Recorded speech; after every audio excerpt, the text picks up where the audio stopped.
بسم اللہ الرحمن الرحیم اما بعد بسم اللہ الرحمن الرحیم الرحمن علم القرآن خلق الانسان علمہ البیان بحمد اللہ آج کے فائنل کا پہلا سیکشن اپنے اختتام کو پہنچا۔ اب ہم آتے ہیں دوسرے سیکشن کی طرف کہ جس میں دو گروپ ہیں۔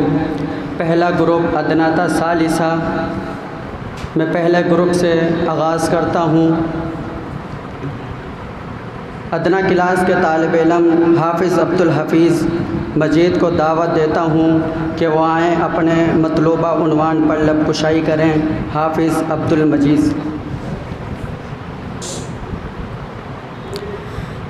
السلام علیکم ورحمۃ اللہ وبرکاتہ۔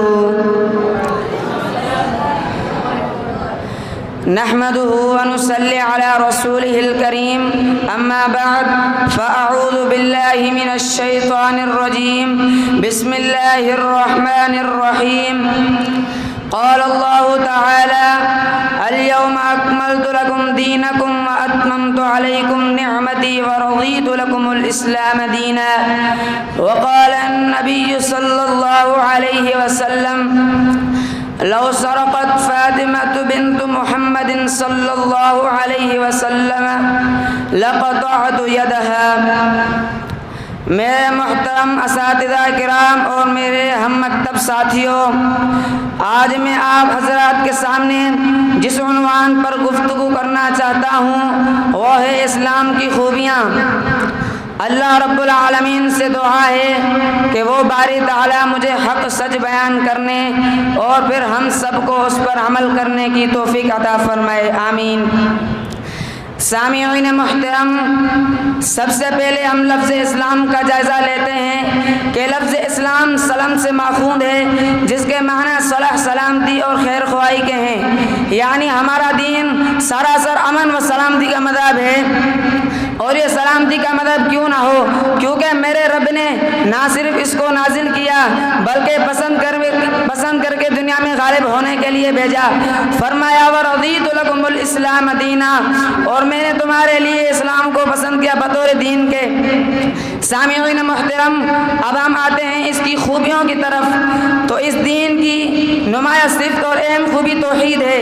جی ہاں، توحید اس دین کے ماتھے کا جھومر ہے، جبکہ کئی سارے ادیان اس خوبی سے محروم ہیں۔ یہودیت کی بنیادی تعلیم عزیر ابن اللہ اور عیسائیت کی بنیادی تعلیم ان اللہ ثالث ثلاثہ اور مسیح ابن اللہ ہے۔ اللہ تعالیٰ نے فرمایا: وَمَن يَبْتَغِ غَيْرَ الْإِسْلَامِ دِينًا، اسلام کے علاوہ جو کوئی اور دین تلاش کرے گا تو وہ ہرگز قبول نہیں کیا جائے گا۔ اور اس دین کی دوسری خوبی یہ ہے کہ اس دین حنیف کو قبول کرنے سے سابقہ گناہ معاف کر دیے جاتے ہیں، کہ جیسے اس کی ماں نے آج ہی اس کو جنم دیا۔ فرمایا: الاسلام یہدم ما کان قبلہ، اسلام سابقہ گناہوں کو مٹا دیتا ہے۔ اور اس کی تیسری خوبی یہ ہے کہ یہ دین عدل ہے اور سراسر عدل پر مبنی ہے، اور ہر شخص کو عدل کا حکم دیتا ہے۔ فرمایا: لو سرقت فاطمة بنت محمد صلی اللہ علیہ وسلم لقطعت يدها، اگر فاطمہ بنت محمد بھی چوری کرتی تو میں اس کا بھی ہاتھ کاٹ دیتا۔ اور اس دین کی چوتھی خوبی یہ ہے کہ یہ دین بھائی چارگی کا حکم دیتا ہے۔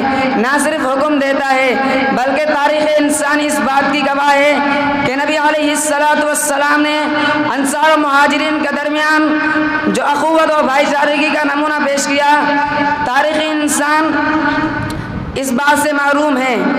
اللہ رب العالمین سے دعا ہے کہ وہ ہمیں اسلام کی خوبیوں کو سمجھنے اور پھر ہم سب کو اس پر عمل کرنے کی توفیق عطا فرمائے، آمین۔ وآخر الدعوانا ان الحمدللہ رب العالمین۔ السلام علیکم ورحمۃ اللہ وبرکاتہ۔